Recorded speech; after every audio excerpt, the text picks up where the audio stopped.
خوشامدید ناظرین، آپ دیکھیں پروگرام ریاست، میں ہوں شہزاد رضا۔ بغیر کسی تمہید کے، بغیر کسی ابتدائیہ کے، میں آج آپ سے مہمانوں کا تعارف کرانا چاہوں گا، اور پھر جو ہمارے مہمان ہیں وہ یہ بات کریں گے کہ آج ہم نے کیا ڈسکس کرنا ہے۔ اور کیا ڈسکس کرنا ہے؟ آج کل کے جو حالات ہیں، چاہے وہ مذاکرات ہوں اپوزیشن اور حکومت کے مابین، اب اپوزیشن کا بھی دیکھنا ہے کہ اصلی اپوزیشن کون سی ہے، جو اپوزیشن اپنے آپ کو کہلاتے ہیں یا کہلوانا چاہتے ہیں، کہ کیا وہ واقعی اپوزیشن کا کردار ادا کر رہے ہیں یا صرف وہ انتشار چاہتے ہیں۔ اس کے ساتھ ساتھ جو لوگ اسمبلیوں سے استعفیٰ دے کے باہر جا رہے ہیں، ان کے پاس ہم کوشش کی حکومت نے کہ جایا جائے، بات کی جائے اور ان کو واپس لے کے آیا جائے۔ اگر ان کی کچھ محرومیاں ہیں، ان کے علاقے کی کچھ محرومیاں ہیں، ان کو دور کیا جائے، اس کا ازالہ کیا جائے۔ لیکن اصل اور مقصد یہی ہے کہ آپ نے جو بھی سیاست کرنی ہے، جو بھی پاکستان کے مسائل حل کرنے ہیں، وہ آپ نے ان جمہوری اداروں کے ذریعے حل کرنے ہیں، اور وہ جمہوری ادارہ، سب سے بڑا ادارہ پارلیمان ہے، قومی اسمبلی ہے، سینٹ ہے، صوبائی اسمبلیاں ہیں۔ اگر آپ ان سے ہٹ جائیں گے تو آپ وہی مثال قائم کریں گے جو ماضی میں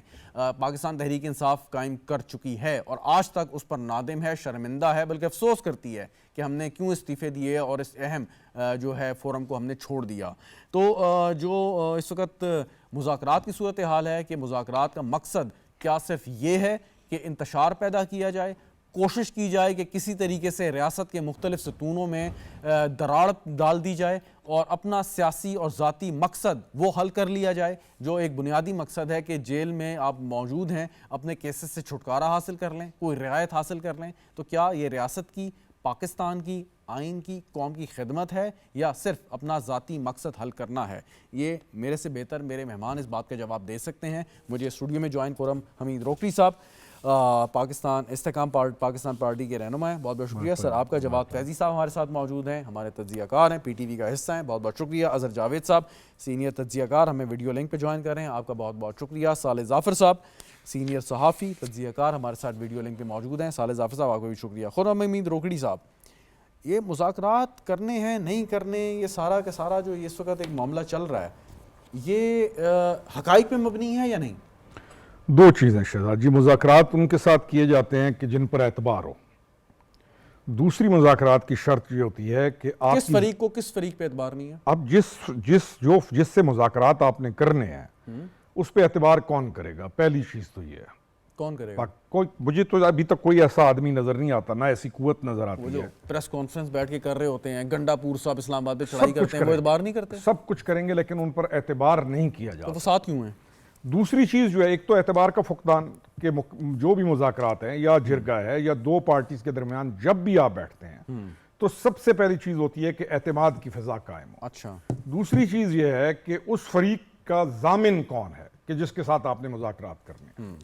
مجھے نہیں سمجھ، کیونکہ میری اپنی جو سوچ ہے یا جو میرا تجربہ ہے یا جو میں جانتا ہوں اس سارے معاملے کو، کہ نہ ان پر اعتبار کیا جا سکتا ہے اور نہ ان کی کوئی ضمانت دے گا۔ اتمام حجت کی جا سکتی ہے، یعنی آپ اتمام حجت کر سکتے ہیں۔ اور آپ دیکھیں بات عرصے سے وہ مذاکرات کی طرف آنا ہی نہیں چاہتے تھے، وہ مذاکرات کرنا چاہتے ہیں افواج پاکستان کے ساتھ، جبکہ ان کو کیٹیگوریکلی بار بار سمجھایا گیا کہ آپ نے مذاکرات کرنے ہیں سیاسی قوت کے ساتھ، سیاسی لوگوں کے ساتھ، جس کا وہ کنٹینیوسلی ڈینائل کرتے رہے۔ ہم اکثر یہ کہتے رہے ہیں کہ یہ ایک پولیٹیکل اپروچ نہیں ہے، نہ یہ پروگریس سے پولیٹیکل پارٹی رہ گئی ہے۔ انہوں نے اپنا کانٹا کھینچ لیا، ان کی گاڑی کسی اور ٹریک کے اوپر ہے جس کی منزل سیاست یا سیاست کے ساتھ جڑے ہوئے اصول نہیں ہے۔ کیا اب ان کی جو منزل تھی، کیا منزل ہے؟ انہوں نے منزل کھینچی ووٹ آف نو کانفیڈنس کے بعد۔ منزل کیا؟ ان کی منزل تباہی، ان کی منزل، ان کا ایک ایجنڈا تھا کہ اگر ہم ہیں، یعنی ایک وہ شخص ہے ابھی بھی، یہ کبھی بھی تبدیل نہیں ہو سکتے۔ تو جو لوگ مذاکرات کی پیشکش کرتے ہیں شرائط کی بنیاد پہ کہ جی یہ شرطیں مان لیں تو پھر ہم مذاکرات ہو سکتے ہیں، کیا انہیں بھی یہ معلوم ہے کہ ان کی منزل تباہی ہے؟ انہیں معلوم ہونا چاہیے، ہے کہ نہیں ہے، I think they know it, ہے۔ اور انہیں اگر کسی کو کوئی شک رہ گیا ہے تو اس کو شک دور کر لینا چاہیے۔ جواد فیضی صاحب، اگر ان کو معلوم ہے کہ منزل تباہی ہے، پھر آپ ان کو شرائط رکھیں کہ جی یہ شرائط مان لیں تب مذاکرات ہو سکتے ہیں، لیکن منزل تباہی ہے خرم حمید روکڑی صاحب کے بقول۔ دیکھیے، وہ خواہش ایک کی جا سکتی ہے کہ شاید وہ کانٹا اور پٹری کی انہوں نے بات کی کہ پٹری پہ واپس آ چکے ہوں، شاید کچھ سبق سیکھ لیا ہو، شاید کچھ اندر سے جس طرح مولانا کے در پہ وہ پہنچے اور چوکھٹ پہ پہنچے، اور جس طرح اچکزئی صاحب کو بھی جن کی نقلیں اتاری جایا کرتی تھیں ان کے پاس پہنچ گئے، تو شاید یہ واپس آ جائیں. ایک امید میرا خیال ہے رکھی ہوگی اور رکھی جانی چاہیے، رکھنی چاہیے. اس کی وجہ یہ ہے کہ آخر جتنے بھی لوگ ہیں تو پاکستانی، اگر وہ تباہی بھی چاہتے ہیں تو انہیں یہ بتایا جائے کہ تباہی کا مقصد ہے آپ کا بھی تباہ ہو جانا، صرف مخالف تباہ نہیں ہوں گے، اس ملک کی تباہی ہے. اور اگر یہ کوشش کی جا رہی ہے تو اچھی بات ہے، لیکن میں روکڑی صاحب والی بات ہی کروں گا کہ امید رکھی تو جانی چاہیے، مگر مجھے کوئی نتیجہ نہیں نکلتا نظر آ رہا، کیونکہ جب آپ ملک کو چھوڑ کے اگر منزل تباہی ہے، نتیجہ تباہی ہے، تو اس ساری لا حاصل بحث کا، ایفرٹ کا، کوشش کا فائدہ کیا ہے؟ دیکھیں میں نے جیسے پہلے عرض کیا کہ کوشش تو یہ ہے کہ بار بار یہ کہا جا سکے جن کے ذہن پراگندہ کر دیے گئے، جنہیں ملک دشمنی پہ لایا گیا، جن کے ذہن سازی کی گئی، ان کو بھی یہ بتانا ہے کہ دیکھو ان کو پھر ہم کہہ رہے ہیں کہ واپس انسانی ٹریک پہ آ جائیں، حب الوطنی کے ٹریک پہ آ جائیں، لیکن یہ نہیں ایک سوال، ان کو ہم کہہ رہے ہیں کہ آ جائیں لیکن وہ آئیں گے نہیں، یہ بھی ہمیں پتہ ہے، لیکن کوشش تو کرنی ہے. نہیں اوکے، ہمیں لیکن معلوم ہے کہ نہیں آئیں گے. جب ہمیں یہ معلوم ہے کہ نہیں آئیں گے تو پھر ایسی کوشش کا کیا فائدہ؟ یہ انسانی ایک چیز ہے کہ صحیح ہے، مسلسل جہد مسلسل اتمام حجت کرنی چاہیے. اتمام حجت، اتمام حجت کی بھی تو کوئی ایک حد ہوتی ہوگی نا، ڈیفینیٹلی. کہ حدیں تو وہ کراس کر گئے ہیں. اتمام حجت کی حد کیا ہے یہ بتا دیجیے. انہیں مارا تو نہیں جا سکتا، انہیں زندہ تو رکھا جا رہا ہے نا، وہ زندہ ہیں، کھا پی رہے ہیں.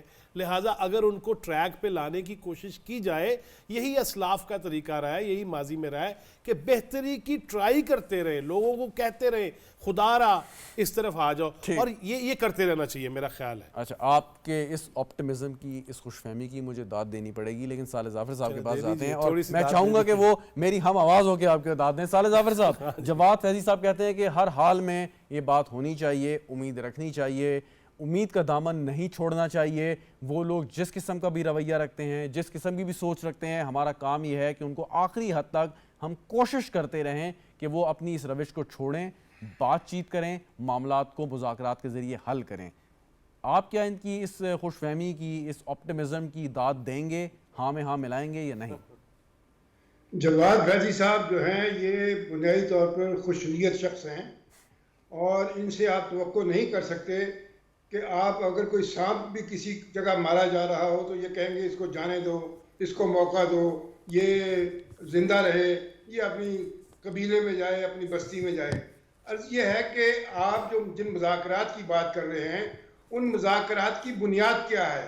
آپ کن لوگوں سے مذاکرات کی بات کر رہے ہیں؟ وہ لوگ جو کرمنل ہیں، جنہوں نے پاکستان کے دفاعی اداروں پر حملہ کیا ہے، جنہوں نے پاکستان کی نظریاتی اساس پر حملہ کیا ہے، جن لوگوں نے پاکستان کی پوری قوم کو، پوری جنریشن کو تباہ و برباد کر دیا ہے، گمراہ کیا ہے. اگر آپ آج یہ ان لوگوں سے مذاکرات کریں گے تو میں یہ سمجھتا ہوں کہ پورے پاکستان میں جتنے کرمنلز ہیں ان کے ساتھ آپ مذاکرات کی داغ بیل ڈالیں. ان میں آپ جب یہ ہمیشہ پہلے بھی آپ نے ایک دفعہ صالح ظافر صاحب سوال سن لیجیے گا، پہلے بھی ایک دفعہ آپ نے گزارش یہ ہے سوال کہ ان کے ساتھ مذاکرات کا مرحلہ اس وقت آئے گا جب ان کے ساتھ ان کے بارے میں جو مقدمات ہیں وہ اس سے پہلے بھی ایک دفعہ میں نے آپ کو بیچ میں میں نے روکا، معذرت. سوال کا مقصد یہ، پہلے بھی ایک دفعہ آپ میرے شو میں فرما چکے ہیں کہ کرمنلز، مجرم، دہشت گرد اور ان کے ساتھ مذاکرات. تو اگر آپ سمجھتے ہیں کہ یہ اتنے ہی بڑے کرمنل ہیں، دہشت گردوں کے ساتھ آپ ان کا موازنہ کر رہے ہیں، تو پھر مذاکرات تو نہیں ہو جائیں. ریاست کی ایک پالیسی ہے جو سب کے سامنے ہے کہ دہشت گردوں کے ساتھ مذاکرات نہیں ہو سکتے.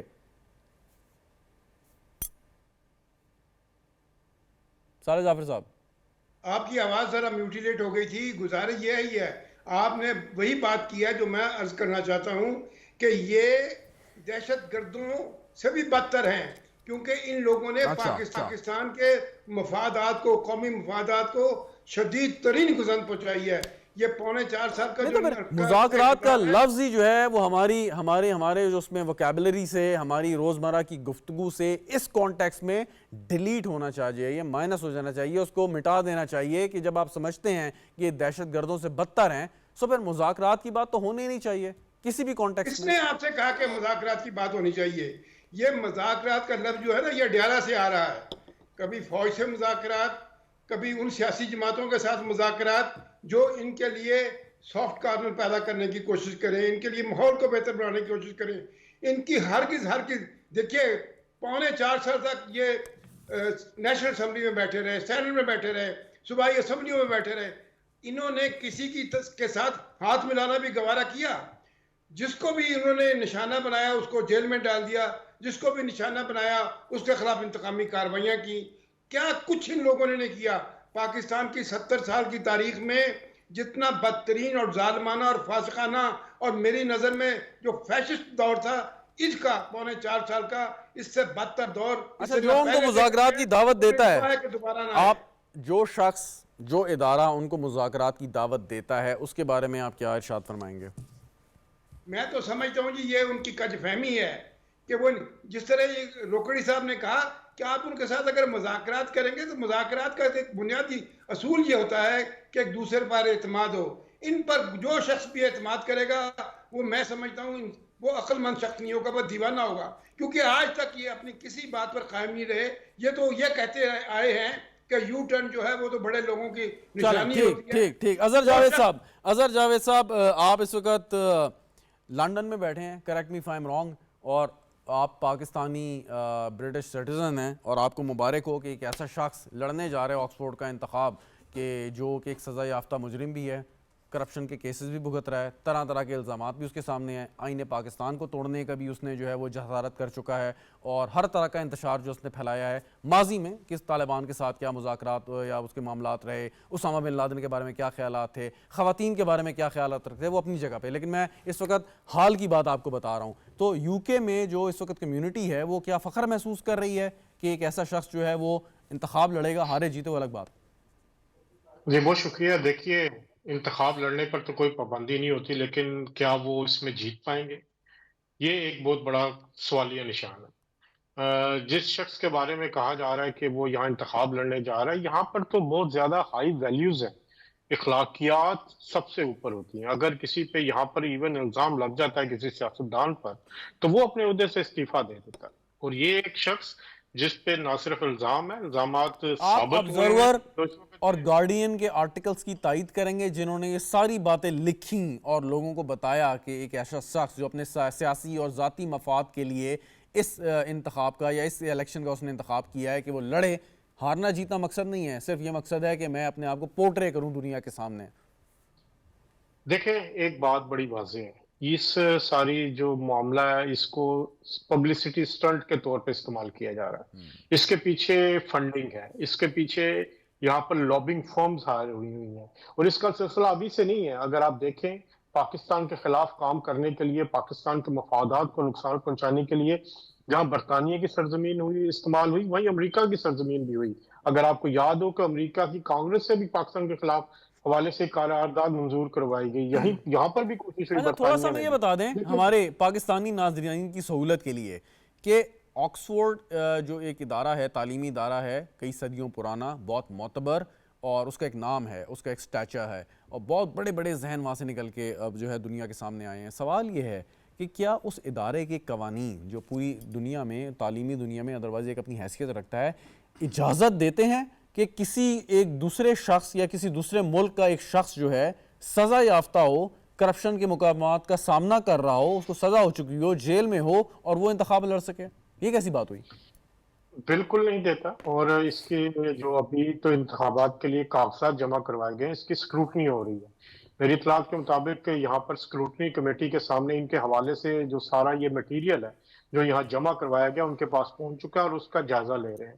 یہاں پر جو اخلاقی قوانین ہیں, یہاں پر جو اخلاقیات ہے, جیسے میں نے پہلے بتایا, وہ سب سے اوپر ہے. آسان لفظوں میں کہ ایک شخص جو سزا یافتہ مجرم ہے, کیا وہ آکسفورڈ یونین کا چانسلر کا انتخاب لڑ سکتا ہے یا نہیں؟